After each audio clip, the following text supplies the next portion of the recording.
Chicken pox. বসন্তের সময়ে কেন অসুখটার প্রকোপ বাড়ে? ভাইরাসটা যেমন অ্যাক্টিভ হয়ে যাচ্ছে তেমনি আমাদের বডির ইমিউনিটিটাও কমে যাচ্ছে। ভাইরাসগুলো কি কমজোরি হয়ে গিয়েছে নাকি আমাদের শরীর এই অসুখের প্রকাশ অন্যরকম ভাবে করছে? র্যাশটাও হয়তো ঠিকঠাক মতন এলো না, বা হয়তো র্যাশ এলো না, তার আবার অন্য রকমের একটা ম্যানিফেস্টেশন হলো। আগে দেখা যেত চিকেন পক্স হলে 21 দিন ঘরবন্দি থাকতেই হবে এবং এর নাকি খুব তেমন আলাদা করে ওষুধ নেই। জ্বর হলো, একটু গা ম্যাচ ম্যাচ করছে, সে কিন্তু রোগ ছড়াতে শুরু করে দিয়েছে। আমাদের এই সভ্যতা কি নতুন নতুন ভাইরাসের মুক্তক্ষেত্র হয়ে উঠছে? ডেঙ্গি পেশেন্ট এনসেফালাইটিস, মানে ডেঙ্গি পেশেন্ট আমার অজ্ঞান হয়ে আমাদের কাছে এলো, এনসেফালাইটিস। সাবধানতা এক্স্যাক্টলি কি কি নেব যদি আমাদের দর্শক বন্ধুদের একটু বলে দেন। কোনো বাচ্চা যদি বাড়িতে আমরা দেখি অসুস্থ হচ্ছে, স্কুল থেকে মানে বিরত রাখতে হবে। 20 সেকেন্ড ধরে ভালো করে সাবান দিয়ে কিন্তু হাত ধুতে হবে। ফল বলুন বা সবজি বলুন খুব ভালো করে ধুয়ে নিতে হবে। শীত শেষে বসন্ত এসে গেছে, সঙ্গে বয়ে এনেছে বসন্তের অসুখ চিকেন পক্স। অফিসে, বাড়িতে, পাড়ায় প্রায় কারো না কারো শোনা যাচ্ছে এই সংক্রামক অসুখ হয়েছে। কারো গায়ে প্রচণ্ড ব্যথা, কারো হাই ফিভার, কারো বা আবার র্যাশ বেরিয়ে সারা গা ভর্তি। প্রতি বছরই মরশুমের সঙ্গে সঙ্গে এই সংক্রমণ ফিরে ফিরে আসে। কেন? কি এমন রয়েছে বসন্তের হাওয়ায়? অথবা আরও যে নানা রকম সংক্রামক অসুখ চারদিকে বেড়েই চলেছে, কেন এমনটা হচ্ছে? দ্য ওয়ার্ল্ড আরোগ্যর নতুন হেলথ টকে আজ আমি তিয়াস সেই কথাই জানার চেষ্টা করব। আমার সঙ্গে রয়েছেন SSKM হাসপাতালের ইনফেকশাস ডিজিজের বিশেষজ্ঞ doctor Ayan Basu. Welcome doctor. Welcome madam. এই যে সিজনাল সংক্রমণ নিয়ে কথা বলার কথা বললাম, পক্স, তো এই যে আমরা আজকাল শুনছি মার্চ মাসটা পরে আমরা প্রায়ই শুনতে পাই যে ঘরে ঘরে পক্স হচ্ছে, ঠিক কিসের জন্য হয় এবং এই সিজন চেঞ্জের সময়, বসন্তের সময়ে কেন অসুখটার প্রকোপ বাড়ে? আসলে এই শীতের পরে একটা ট্রানজিশন আসে, মানে হঠাৎ করে একটা ঠান্ডা ছিল, তারপরে ট্রানজিশন হয়ে বসন্ত বা গ্রীষ্মকাল আসতে থাকে আর কি। এটাই যেটা হয় যে ভাইরাস, মানে চিকেন পক্সের যে ভাইরাস তার নাম হচ্ছে ভ্যারিসেলা জস্টার ভাইরাস। তো এই ভাইরাসটা মানে ওই পার্টিকুলার ওই ওয়েদারটা, যেমন ধরুন ড্রাই শীতকালে একটা ড্রাইনেস থাকে, তারপরে ধরুন এই যে চেঞ্জটা হলো, চেঞ্জটা হওয়া মানে হচ্ছে দুপুরবেলা হচ্ছে গরম থাকছে, আবার রাতের দিকে বা ভোরের দিকে আবার ঠান্ডা পড়ছে। এটা হচ্ছে ভাইরাসের একটা আইডিয়াল এনভায়রনমেন্ট করে যে ও সার্ভাইভ করার জন্য, এবং ওই সময় ও অ্যাক্টিভ হয়ে যায়। আবার ওই একই কারণে আবার আমাদের শরীরের যে ইমিউনিটিটা, মানে মেনলি এই ভাইরাসটা হচ্ছে নাক দিয়ে, মানে নাকের নেজাল মিউকোজা এবং আমাদের মুখ দিয়ে ঢোকে আর কি।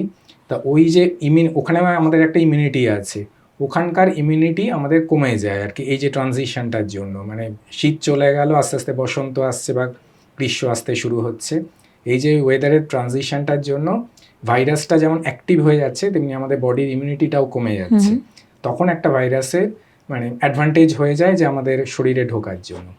আর একটা জিনিস হচ্ছে কি, বিদেশে যেমন আমাদের ইউনিভার্সাল যে ইমিউনাইজেশন প্রোগ্রাম, মানে টিকাকরণের যে প্রোগ্রামটা, তাতে চিকেন পক্স যেরকম আছে, কিন্তু আমাদের যে ইউনিভার্সাল প্রোগ্রাম তাতে চিকেন পক্সের ভ্যাকসিনটা কিন্তু নেই, মানে বাচ্চাদের আমরা যে ভ্যাকসিনটা দিই। তো ওটাও হয়তো একটা কারণ যে মানে ওরা বেশি প্রোন মানে হয়ে যায় যে এই চিকেন পক্স হওয়ার জন্য। এই চিকেন পক্স তো বহু বছর ধরেই হয়, আগেও হতো। এবার চিকেন পক্স মানে আগে শোনা যেত সে প্রচণ্ড জ্বর, সারা গায়ে র্যাশ, খুবই কষ্টকর এবং ঘরবন্দি থাকা।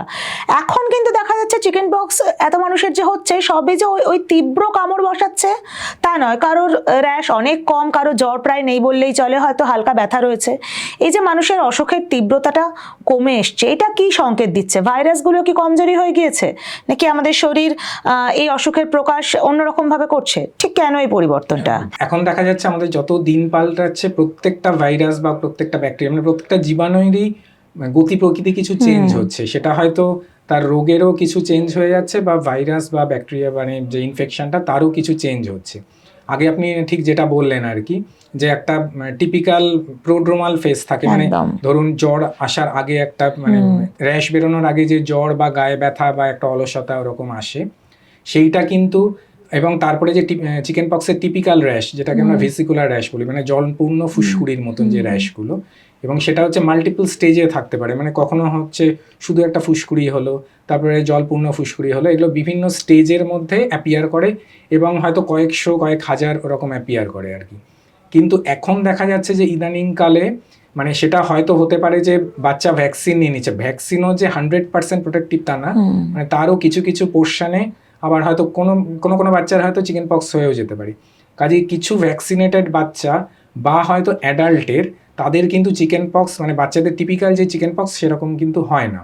সেটাতে কি হয়, হয়তো র্যাশটা যে অত সংখ্যক র্যাশ হয় না, হয়তো 50 বা তার কম র্যাশ হলো, এবং র্যাশটা যে ভেসিকুলার আমি যেরকম বললাম জলপূর্ণ ফুসকুড়ির মতন সেটাও নাও হতে পারে, হয়তো এরকম ছোট ছোট এরকম পিম্পলের মতন হলো বা রেডিশ স্পট হলো, লাল রঙের স্পট হলো, সেরকমও দেখা যেতে পারে। মানে টিপিক্যাল র্যাশ নাও আসতে পারে, টিপিক্যাল যে প্রোড্রোমাল যেরকম হাই ফিভার সেরকমও নাও আসতে পারে, কারু আবার দেখা গেছে যে সেরকম খুব মানে খুব অল্প মাত্রায় জ্বর হলো, কারু আবার র্যাশটা একটু অন্যরকম হলো। মানে এগুলো দেখা যায় যে হয় অ্যাডাল্ট পপুলেশন মানে বয়স্কদের ক্ষেত্রে বা হয়তো কোনো ভ্যাকসিনেটেড বাচ্চার আর কি, মানে এই ধরনের চেঞ্জ হলো। আবার কারো ক্ষেত্রে দেখা গেল যে এই র্যাশ বা র্যাশটাও ঠিকঠাক মতন হলো না, কিন্তু তাদের অন্য সিভিয়ার সিমটম হলো। মানে চিকেন পক্সের সিভিয়ার সিমটম কি হতে পারে, ধরুন কারো নিউমোনিয়া হলো, কারোর ধরুন এনসেফালাইটিস হলো বা মেনিনজাইটিস, মানে ব্রেন ইনভলভ করলো আর কি। আবার কারোর ক্ষেত্রে ওই যে ওই র্যাশগুলো, র্যাশের মধ্যে আবার একটা সেকেন্ডারি ব্যাকটেরিয়ার ইনফেকশন করে সে হয়তো সেপসিসে চলে গেল। মানে এই রোগেরও গতি প্রকৃতি অনেক রকমের ভাবে চেঞ্জ হয়েছে। মানে র্যাশটাও হয়তো ঠিকঠাক মতন এলো না, বা হয়তো র্যাশ এলো না, তার আবার অন্য রকমের একটা ম্যানিফেস্টেশন হলো এই চিকেন পক্সের জন্য।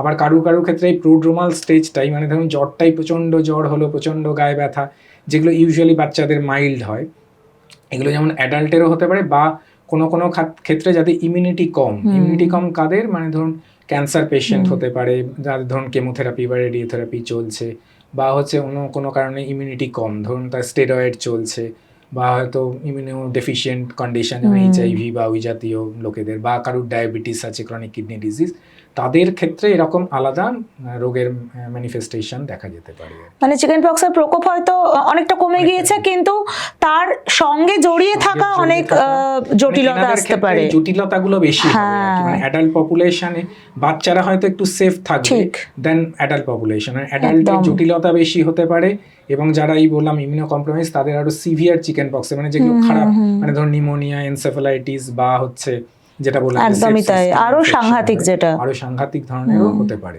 আগে দেখা যেত চিকেন পক্স হলে 21 দিন ঘরবন্দি থাকতেই হবে, এবং এর নাকি খুব তেমন আলাদা করে ওষুধ নেই, সংক্রমণ সারার যে সময়টা লাগবেই, এবং ঘরের লোকজন যার হয়েছে তাকে এড়িয়ে চলতেন, অনেক সময় ছড়িয়েও পড়তো। তো এখন দেখা যাচ্ছে সেই 21 দিনের সময়টা অনেকটাই কমে এসছে, কারণ ডাক্তারের পরামর্শ নিয়েই অনেকে 7 দিন 10 দিনের পরে বাইরে বেরোনোর অনুমতি পাচ্ছেন, বা এই যে ছোঁয়াছুঁই বা মানে সংস্পর্শে আসার যে বিধিনিষেধ অনেকটাই শিথিল। এইটা কিভাবে হলো? এতে কি রোগ ছড়িয়ে পড়াটা কি এখন কমে গিয়েছে, নাকি বাড়িতে একজনের হলে একই রকম সাবধানতা নেওয়া উচিত? দুটো জিনিস আছে, এই যে টাইমিং, যেটা একটা হচ্ছে আপনাকে মানে আমরা বলি ইনকিউবেশন পিরিয়ড, মানে ধরুন ইনফেকশনটা আমার শরীরে এলো, তারপরে সেই ডিজিজটা কিভাবে ম্যানিফেস্টেশন, এখানে যেমন ধরুন অল্প জ্বর হলো তারপরে র্যাশ বেরোনোটা, এখানে এই যে ইনফেকশন ঢোকার থেকে র্যাশ বেরোনোটা, এটাকে বলে ইনকিউবেশন পিরিয়ড। এই যে আপনি 21 দিনেরটা বললেন, মানে এর হচ্ছে লোয়েস্ট হতে পারে 10 দিন, হাইস্ট হতে পারে 21 দিন। 21 দিন কিন্তু আমরা মানি যাদের হচ্ছে এক্সপোজারটা হয়েছে, মানে ধরুন আমার জীবনে কোনোদিন চিকেন পক্স হয়নি, এবার আমি এমন একজন কারুর কাছে গেলাম যার চিকেন পক্স হয়েছে, সেখানে এই 21 দিনের ব্যাপারটা কিন্তু চলে আসছে। তখন আমাকে ওই 21 দিন ধরে, মানে 21 দিনটা হচ্ছে ম্যাক্সিমাম টাইম, আমাকে অবজার্ভ করতে হবে যে আমার ওই রকম চিকেন পক্সের মতন সিমটম হচ্ছে কিনা। 21 দিনটা কিন্তু যার চিকেন পক্স হয়েছে তার জন্য না, তার জন্য কিন্তু টাইমিংটা অনেক কম। এবার সেকেন্ড আর একটা টার্ম আসি, হচ্ছে মানে ইনফেকশাস পিরিয়ড। ইনফেকশাস পিরিয়ড হচ্ছে কি, মানে সে যখন রোগটাকে ছড়াবে, সেটা আবার চিকেন পক্সে একটা খুব গুরুত্বপূর্ণ একটা দিক আছে, যে ওর যখন মানে প্রোড্রোমাল মানে র্যাশ বেরোনোর 1 থেকে 2 দিন আগের থেকেই কিন্তু রোগটা ছড়াতে পারে, তখন সবাই জানতেও পারে না, কেউ জানতেও পারবে না। মানে ওর ধরুন একটু অল্প জ্বর হলো, একটু গায়ে ব্যথা হলো, বা অলসতা আসলো, বা একটু গা ম্যাচ করছে, কিন্তু সে কিন্তু রোগ ছড়াতে শুরু করে দিয়েছে। কিন্তু এই পিরিয়ডটা তো আমাদের পক্ষে জানা সম্ভব নয় যে ওর চিকেন পক্স হবে। এবার হচ্ছে চিকেন পক্সে কি একদিনের মাথায় র্যাশ বেরোয়, এবার হচ্ছে জ্বরটা ধরুন একদিন, বা এই গা ব্যথা, অলসতা, এইসবগুলো একদিন থাকলো, তারপরে র্যাশটা বেরোলো, তখন আমরা অ্যালার্ট হয়ে গেলাম যে এর চিকেন পক্স। এইবার যে আইসোলেশন পিরিয়ডটা কিন্তু এখন আর 21 দিন নেই। এখন আমরা যেটা করি কি, আমাদের বলা আছে, মানে ধরুন CDC বা যে গাইডলাইনগুলো আছে WHO CDC, তারা বলছে কি যতদিন ওই র্যাশটা শুকিয়ে গিয়ে স্ক্যাব হয়ে ক্রাস্টেড হয়ে যাচ্ছে, মানে ওর উপরে ধরুন কোনো একটা জিনিসে আপনার ধরুন একটা ঘা হলো, ঘায়ের উপরে একটা আবরণ হয়ে শুকিয়ে গিয়ে যে উপরে চামড়াটা যে খসে যায়, এই খসে যাওয়ার টাইম অবধি কিন্তু সে ইনফেকশাস থাকে। আচ্ছা, সেই খসে যাওয়ার টাইমটা কিন্তু 21 দিন না, এটা অনেক কম। এটা হচ্ছে ধরুন 7 দিন হতে পারে, কারণ 10 দিন হতে পারে। ওই জন্যই যে এখন আইসোলেশন পিরিয়ডটা আমরা অনেক কমিয়ে দিয়েছি, যে আমরা বলি মোটামুটি 1 থেকে 2 দিন আগে, সেটা তো জানা সম্ভব নয়, থেকে ওই 7 থেকে 10 দিন, যতক্ষণ না ওর ওই চামড়া খসে যাচ্ছে বা মানে চামড়াগুলো শুকিয়ে গিয়ে ভেসিক্যালিগুলো শুকিয়ে গিয়ে খসে যাচ্ছে, তখন অবধি সে ইনফেকশাস থাকে। কাজে তার আইসোলেশন মানে তাকে আলাদা রাখার পিরিয়ডটা অতটাই অবধি। তারপরে সে আবার কাজে জয়েন করতে পারবে বা বাচ্চারা হলে স্কুলে যেতে পারবে, মানে এইগুলো করতে পারবে। আচ্ছা, বাড়িতে কারোর চিকেন পক্স হলে অনেকেই খুব ভয় পেয়ে যান, অনেকেই ক্যাজুয়ালি নেন। আবার আপনি যেটা বললেন যে তার জ্বরটা আসার আগেই সে ছড়াতে শুরু করেছে, বুঝতে পারেনি। ধরা যাক কোনো অফিসে বা কোথাও এইটা হলে সকলেই খুব ভয় পেয়ে যান আর কি। তো সেক্ষেত্রে কি সাবধানতা নেওয়া দরকার, মানে কোনো টেস্ট করিয়ে নেওয়া বা আগাম কোনো সতর্কতা, এরকম কি কোনো জায়গা রয়েছে? ওর যখন র্যাশ বেরিয়ে গেল, ওকে ইমিডিয়েটলি বলা যে আপনাকে আইসোলেট থাকতে হবে আর কি, করে তাকে আমরা আইসোলেশনে পাঠিয়ে দিলাম, মানে যে আমাদের কলিগ যার হলো আর কি। এবং তিনি ওই যতদিন না তার ওই পুরো চিকেন পক্সের ভেসিকেলগুলো ক্রাস্ট করে পড়ে যাচ্ছে, মানে খসে পড়ে যাচ্ছে, ততদিন অবধি উনি আইসোলেটেড থাকবেন। এইবার যারা আননোয়িংলি মানে না জেনে এক্সপোজড হয়ে গেলাম, মানে আমরা যারা, তাদের কি 21 দিন অবধি কিন্তু অ্যালার্ট থাকতে হবে যে আমাদের ওই সিমটমগুলো বেরোচ্ছে কিনা। ওই সিমটমের মধ্যে আমি যেটা বললাম প্রথমে হচ্ছে ওই জ্বর, গা ব্যথা, এরম যদি আমাদের মানে যারা যেই কলিগরা আমরা সংস্পর্শে এসেছিলাম হয়নি যাদের, মানে এটা হচ্ছে তাদেরই জন্য। কিন্তু বলে যে যাদের একবার চিকেন পক্স হয়ে গেছে তাদের কিন্তু লাইফ লং ইমিউনিটি, মানে হতে পারে এমন কলিগদের মধ্যে কারোর চিকেন পক্স হয়ে গেছে, তাদের অতটা ভয় কিন্তু নেই। কিন্তু যাদের একবারও চিকেন পক্স হয়নি, তারা যারা এক্সপোজড হয়ে গেছেন, তাদের কিন্তু ওই 21 দিন অবধি ভয় রয়ে যাবে যে তার কোনো না কোনো দিন হয়তো যদি এবার জ্বর চলে আসলো, তাহলে সাথে সাথে তাকেও আবার আইসোলেট করে দিতে হবে। আর র্যাশটা তো আগে বেরোবে না, আগে জ্বর হবে, তার একদিন বাদে র্যাশটা বেরোবে। কাজে এইভাবেই আমরা মানে প্রোটেকশনটা নিতে পারি বা অ্যালার্ট হতে পারি আর কি। শুধু এই মরশুমি সংক্রমণ নয়, আজকাল আমাদের জীবনে আমরা দেখি নানা রকম ভাইরাসের একটা মানে দৌরাত্ম্য শুরু হয়েছে এবং বাড়ছে। কোভিডের কথা তো ছেড়েই দিলাম, মোটামুটি কোভিডের পর থেকেই আর কি এটা নিয়ে আমরা সতর্ক হয়েছি যে এরকমও সংক্রমণ সম্ভব। এই যে আমাদের জীবনযাত্রা এখন অনেক বদলে গিয়েছে, আমরা অনেকটা সময় এসিতে থাকি, আমরা একসাথে এক জায়গায় অনেকে মিলে কাজ করছি, দূষণও অন্য দিক দিয়ে একটা আলাদাই মাত্রা নিয়েছে। তো এই সবটা মিলিয়ে মানে আমাদের এই সভ্যতা কি নতুন নতুন ভাইরাসের মুক্তক্ষেত্র হয়ে উঠছে, তারা কি আরো বেশি জেগে উঠছে? অনেক রোগের কিন্তু গতি প্রকৃতি চেঞ্জ হচ্ছে।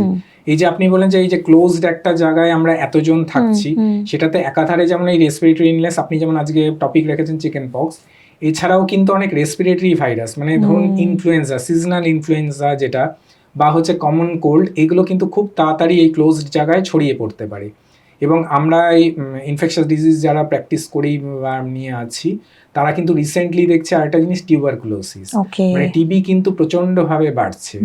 এই যেমন ধরুন মানে কোভিডের সময় আমরা মাস্ক নিচ্ছি, কিন্তু এখন হয়তো অনেকেই ভাবছেন যে এখন তো আর মাস্ক নেওয়ার সময় নেই, কোভিড মিটে গেছে।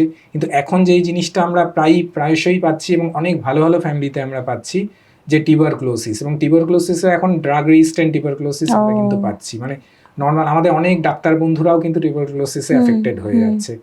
মানে ধরুন সে সেইভাবে ধরুন ওপিডি করছে, আউটডোর করছে বা ইনডোরে পেশেন্ট দেখছে, সে হয়তো সেরকম প্রোটেকশন নিচ্ছে না, সে জানতেও পারছে না যে সাইলেন্টলি এই পেশেন্টটা টিউবারকুলোসিসে এফেক্টেড আছে, তাকে দেখতে গিয়ে সে নিজে ইনফেক্টেড হয়ে যাচ্ছে। এটা একটা খুব মানে কি বলবো চিন্তার দিক, যে সেখানেও আমাদের প্রোটেকশন নিয়েই তাহলে পেশেন্ট দেখতে হবে, এটা একটা। আর একটা হচ্ছে কি কিছু কমন রোগও তার গতি প্রকৃতি চেঞ্জ করছে। মানে ধরুন আগে যেমন খুব কমন রোগ, ধরুন ম্যালেরিয়া আগে আমরা দুভাগে ভাগ করতাম, এটা ভাইভ্যাক্স, সেটা হচ্ছে আমরা বলবো বিনাইন ম্যালেরিয়া, মানে অত খারাপ নয়, আর এটা হচ্ছে ফ্যালসিপেনাম ছিল, যেটাকে আমরা সেরিব্রাল বা ব্রেন ম্যালেরিয়া বলি। এখন দেখা যাচ্ছে আমরা ইদানিংকালে পাচ্ছি কি ভাইভ্যাক্সও সিভিয়ার ম্যালেরিয়া করে দিচ্ছে, মানে যেটা আমরা আগে কখনো ভাবতেই পারতাম না।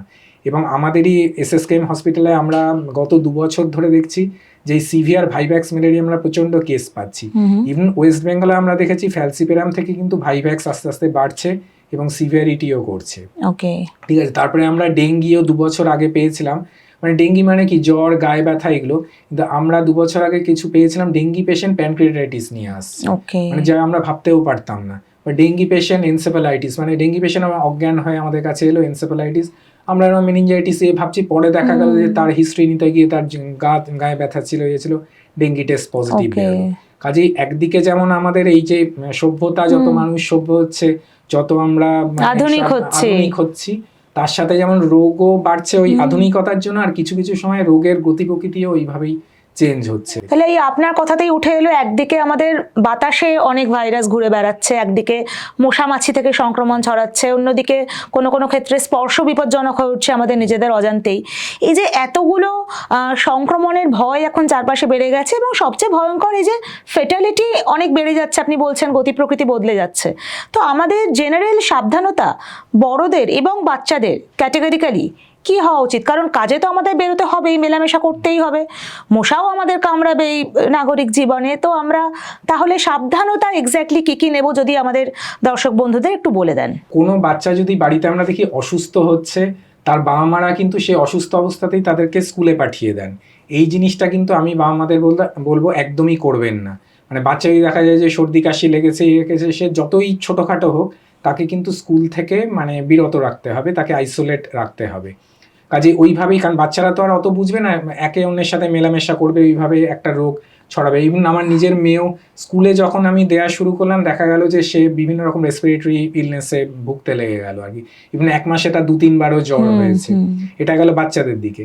আর বড়দের হচ্ছে আমরা কোভিডের সময় যেগুলো শিখেছিলাম, যে ওই হ্যান্ড ওয়াশিং, হাত ধোয়া, এবং হাত ধোয়া মানে কোনো রকমভাবে আমরা একটা ধুয়ে নিলাম সেটা না, মানে 20 সেকেন্ড ধরে ভালো করে সাবান দিয়ে কিন্তু হাত ধুতে হবে।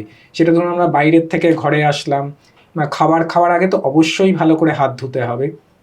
তারপরে ধরুন যেগুলো হচ্ছে ভীষণ হাই টাচ জায়গা, মানে যেগুলোতে আমরা ধরুন দরজার নব, তারপরে ধরুন মোবাইল ফোন, আমরা হাত ধুলাম কিন্তু আবার সে মোবাইল নিয়ে আমরা খেতে বসে গেলাম, বা মোবাইল ফোনটাকে আমরা খাবার টেবিলের উপরে রেখে দিলাম, এই জিনিসটা কিন্তু করা যাবে না। মানে আমরা যেটা করি, ধরুন হসপিটাল থেকে ফেরত এসে একটা কটনের মধ্যে স্যানিটাইজার নিয়ে সেটাকে আস্তে করে, কারণ মোবাইলকে তো আর ধোয়া যাবে না, বা স্যানিটাইজার ঢাললে মোবাইল নষ্ট হয়ে যাবে, একটা কটনটাকে একদম ড্রাই করে আমরা ওয়াইপ করে নিতে পারি। বা কম্পিউটারের কিবোর্ড, তারপরে ধরুন ডোর নব আমি যেটা বললাম, সেগুলো কিন্তু হাই টাচড এরিয়া, এবং ওগুলোর থেকেও কিন্তু ম্যাক্সিমাম রোগ ছড়ায়। ওগুলোর থেকে আমাদের মোটামুটি এইরকম প্রোটেকশন নিতে হবে। হ্যান্ড ওয়াশিং বললাম। তারপরে ধরুন খাবার দাবার ধরুন ফল বলুন বা সবজি বলুন, খুব ভালো করে ধুয়ে নিতে হবে। তারপরে হচ্ছে রান্নার সময় ধরুন চিকেন, মাটন, যাই হোক, এগ, সেগুলো বা যে কোনো খাবারই ভালো করে বয়েল করে, মানে খুব সুন্দরভাবে রান্না করে কিন্তু খেতে হবে। মানে আধ কাঁচা অবস্থায় কিন্তু খাওয়া যাবে না। রিসেন্ট টাইম আমরা একরকম রোগ দেখেছি, পানি ফল। মানে পানি ফল খুব কমনলি আমরা কি করি, এই কর্নারগুলো দাঁত দিয়ে কেটে দিলাম। সেখান থেকেও একটা খুব খারাপ ধরনের একটা ফ্যাসিওলা বলে এক রকমের লিভারের অসুখ হয়, মানে সেটা লিভারের ঘা তৈরি করতে পারে। তারপরে ধরুন অনেক এরকম জলজ ইয়ের মধ্যে ধরুন ওই মানে পদ্ম, শালুকের ডাঁটা এইসব খায়, এগুলো ধরুন ঠিকভাবে ইনঅ্যাডিকুয়েটলি রান্না করলো, সেগুলোর থেকেও কিন্তু মানে ওই লিভারের এই অসুখটা কিন্তু হতে পারে, ওই ফ্যাসিওলা বলে যে জীবাণুটা, সেটা কিন্তু হতে পারে। তারপরে ধরুন ভ্যাকসিনেশন, আমরা বাচ্চাদের ভ্যাকসিন নিয়ে খুব ভাবনা চিন্তা করি, কিন্তু আমাদের বাড়িতে যে বয়স্ক বাবা মা আছে তাদের ভ্যাকসিন নিয়ে কিন্তু আমরা ভাবি না। কাজেই সেই ভ্যাকসিনেশন এগুলোও কিন্তু মানে বড়দের জন্য যে ভ্যাকসিন আছে সেগুলোও তাদের সময় মতো দিতে হবে। তার জন্য কোনো একজন ইনফেকশাস ডিজিজ স্পেশালিস্টের কাছে গিয়ে সেগুলো করতে হবে।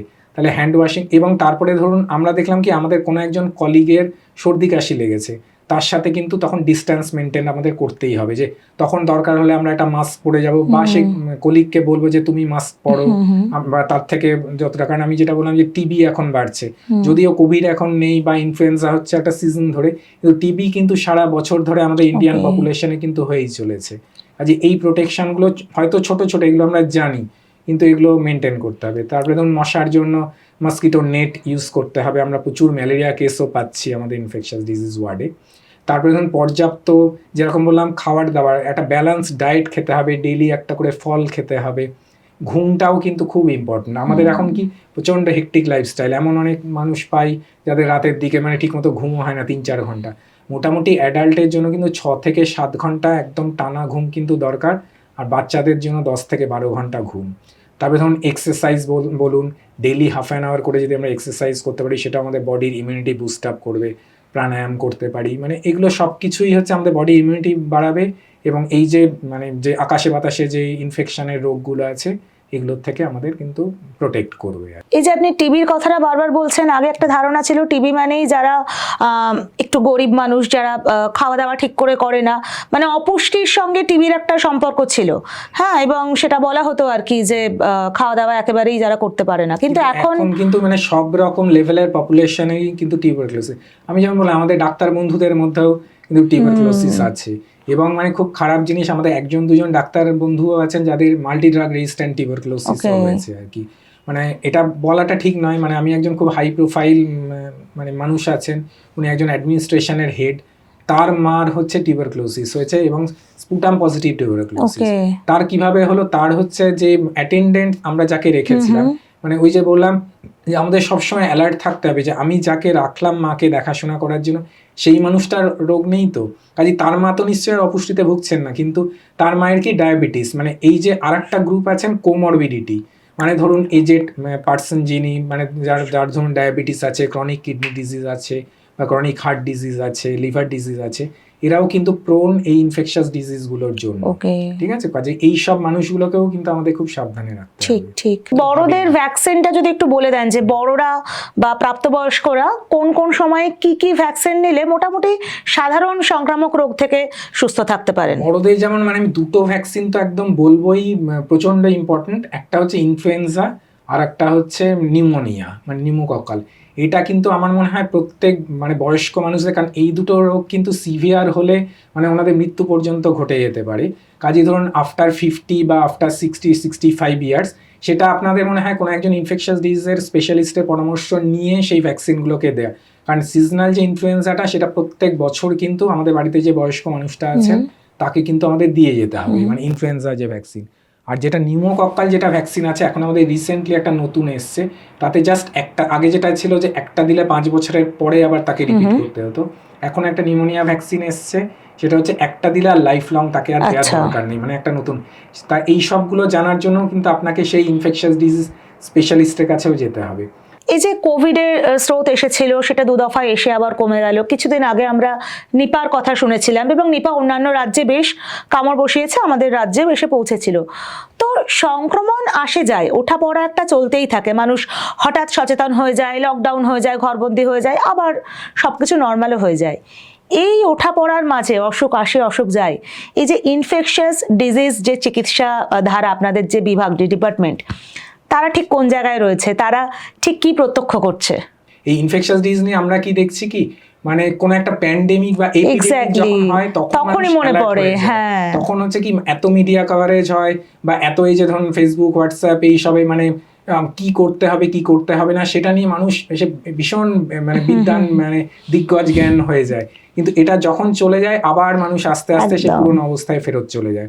একটা জিনিস মানুষ খুব গুলিয়ে ফেলে, ইনফেকশাস আর কন্টাজিয়াস, মানে মানুষের মানে হচ্ছে ইনফেকশন মানেই হয়তো ছুঁলে আমার হয়ে সংক্রমণ হবে, সেটা হচ্ছে ছোঁয়াচে রোগ, মানে যেটা আমরা কন্টাজিয়াস বলি, মানে কন্ট্যাক্ট থেকে যেটা হচ্ছে কন্টাজিয়াস, মানে সেগুলো হচ্ছে ছোঁয়াচে, যেগুলো ধরুন এই চিকেন পক্স বলেন, মিজলস বলেন, মামস, তারপরে ধরুন এই যে কোভিড গেল, নিপা বলুন, তারপরে যে সিজনাল ইনফ্লুয়েঞ্জা, এগুলো হচ্ছে কন্টাজিয়াস, কিন্তু এরা মানে সব কন্টাজিয়াসই ইনফেকশাস, কিন্তু সব ইনফেকশাস কিন্তু কন্টাজিয়াস নয়। পশু পাখি রোগগুলোও আমাদের আসতে পারে, আর একদিকে যেমন ভেক্টর বোন যেমন মশা মাছি বাহিত রোগগুলোও আমাদের আসতে পারে, মানে সেটা আপনি প্রোটেকশানে, আমি যেই জিনিসটা বলা হলো না যে জল কিন্তু ফুটিয়ে, মানে জলবাহিত আমাদের ডায়রিয়া এইসবগুলো, কলেরা, ইভেন হেপাটাইটিস, এগুলোও কিন্তু আমাদের হতে পারে আর কি। কাজে একাধারে ইনফেকশন প্রচণ্ড রকম। তারপরে ইনফেকশন ডিজিজের আর একটা খুব ইম্পর্টেন্ট জিনিস হচ্ছে ট্রাভেল ভ্যাকসিন, ঠিক আছে, মানে আমরা কোথাও বিদেশে বেড়াতে গেলে আমরা কি কি ভ্যাকসিন নেব সেই ব্যাপারটাও কিন্তু আমাদের ইনফেকশন ডিজিজে হয়ে যায়। তারপরে আমি যে সুপার স্পেশালিটির যে সাবজেক্টগুলো বললাম তাদেরও কিন্তু ইনফেকশন হলেও কিন্তু আমাদের রেফারেল, তার মধ্যে একটা খুব ইম্পর্টেন্ট জিনিস হচ্ছে আইসিইউ ইনফেকশন। আইসিইউতেও দেখবেন মাল্টিপল অ্যান্টিবায়োটিক চলে আর কি, মানে আমি জানি না, মানে তখন আইসিইউ এর রেফারেল দেখতে আমাদের খানিকটা ভয়ই লাগে, মানে এত অ্যান্টিবায়োটিক মানে ডাক্তারবাবুরা দিয়ে ফেলেছেন, আমরা তখন কি অ্যান্টিবায়োটিক দেবো তখন আমরাই পাই না। এই লাস্টে আমি একটা কথা বলতে চাই যে এই যে ওভার দি কাউন্টার ড্রাগস, মানে এখন ডাক্তারের থেকে ওষুধের দোকানদার হচ্ছে সমাজে বেশি গ্রহণযোগ্য, আমি জানি না আমরা কেন এখনো গ্রহণযোগ্য হতে পারিনি। মানে ধরুন কমন কোল্ড মানে এই যে ঠান্ডা লাগা, সর্দি, হাঁচি, কাশি, এটার জন্য কিন্তু ম্যাক্সিমাম ভাইরাস করে, এটার জন্য কিন্তু অ্যান্টিবায়োটিক। কিন্তু সবাই কি বলে আমাদের কাছে এসে, আমি ডাক্তারবাবু অ্যাজিথ্রাল খেয়ে নিয়েছি কি অ্যামক্সিক্ল্যাব খেয়ে নিয়েছি, এটা ওনারা জানেন না যে ওনারা কি ভুল করছেন। এতে কি হবে, ফিউচারে যখন ওনার সত্যি সত্যি অ্যামক্সিক্ল্যাব বা অ্যাজিথ্রাল খাওয়ার দরকার হবে তখন কিন্তু সেটা কাজ হবে না। তবে ধরুন ডায়রিয়া, ম্যাক্সিমাম ডায়রিয়া ওই ধরুন ওআরএস দিয়েই কিন্তু কাজ হয়ে যায়। তো ডায়রিয়া হলে কি হয়, আমরা ওষুধের দোকানের কাছে যাই, সেই দোকানদার বাবু তখন তাকে O2 খাইয়ে দেন কি সিফ্রান সিটি খাইয়ে দেন, খুবই কমন, দোকানে গেলেই পাওয়া যায়। এতে আমরা যেটা পাচ্ছি সেটাও ইনফেকশাস ডিজিজেরই আন্ডারে, সেটা হচ্ছে মানে অ্যান্টি মাইক্রোবিয়াল রেজিস্ট্যান্স। এইটা কিন্তু একটা মারাত্মক, আমরা একটা ভয়ঙ্কর দিকে চলে যাচ্ছি যে এই অ্যান্টি মাইক্রোবিয়াল রেজিস্ট্যান্ট, মানে এরপরে এমন দিন আসবে যে আমরা কি অ্যান্টিবায়োটিক দেবো, আমাদের কোনো আর অ্যান্টিবায়োটিক দেওয়ার মতো সবই রেজিস্ট্যান্ট হয়ে যাবে, বডি হয়ে যাবে। ইভেন আমরা সেরকম পাচ্ছি এই যে ধরুন রিকারেন্ট ইউটিআই পেশেন্ট আসছে, কি অনেক রকমের ইনফেকশন সেপসিস আসছে, মানে এত অ্যান্টিবায়োটিক, ইভেন অ্যান্টি ফাঙ্গালও এত মানে আকছাড় ইউজ হচ্ছে, মানে সেটা বলতেও খারাপ লাগে। হয়তো একজন MBBS ডক্টর, তিনি মানে রিসেন্টলি আমরা পেলাম, আমি নাম করতে একদমই চাইছি না, মানে খুবই কন্ট্রোভার্সিয়াল হয়ে যাবে ব্যাপারটা, তিনি অ্যান্টিভাইরাল দিয়ে দিয়েছেন বা অ্যান্টি ফাঙ্গাল দিয়ে দিয়েছেন, মানে উইদাউট কোনো টেস্টিং বা ইয়েতে। এই জিনিসগুলো কিন্তু খুব, মানে আমি ওই জন্য বারবার বলবো, যেহেতু পশ্চিমবঙ্গে দুটো আমাদের ইনফেকশাস ডিজিজ ডিপার্টমেন্ট রান করছে, আপনাদের যদি ইনফেকশন নিয়ে কোনো রকম সমস্যা থাকে আপনারা আমাদের কাছে আসুন, মানে যারা ইনফেকশাস ডিজিজ নিয়ে মানে ট্রিট করি বা পেশেন্ট দেখি, তারাই একমাত্র আপনাদের গাইড করবেন যে কোথায় কোন অ্যাপ্রোপ্রিয়েট অ্যান্টিবায়োটিক, আদৌ অ্যান্টিবায়োটিকের দরকার আছে কিনা বা আদৌ অ্যান্টি ফাঙ্গালের দরকার আছে কিনা, এগুলো কিন্তু ওনারাই গাইড করে দেবেন। কখনো নিজের থেকে অ্যান্টিবায়োটিক খাবেন না বা ওরকম করবেন না আর কি। সংক্রমণ সভ্যতার ইতিহাসে বরাবরই ছিল, বারবার ফিরে এসেছে, এবং এই সংক্রমণই আমাদের শিখিয়েছে আমরা কি করে আমাদের শরীরকে আরো সতর্ক করব এবং সামাজিকভাবেও আরো অনেকটা সতর্ক হব। সেই কথাটাই খুব সুন্দর করে, সহজ করে বুঝিয়ে বললেন ডক্টর বাসু, তাকে অনেক ধন্যবাদ সময় দেওয়ার জন্য। আপনাদের যদি আজকের এই এপিসোড ভালো লেগে থাকে তাহলে লাইক করুন, কমেন্টে মতামত জানান, অবশ্যই শেয়ার করুন। ততক্ষণ দেখতে থাকুন দ্য ওয়াল, কারণ খবর এখন এখানেই। নমস্কার।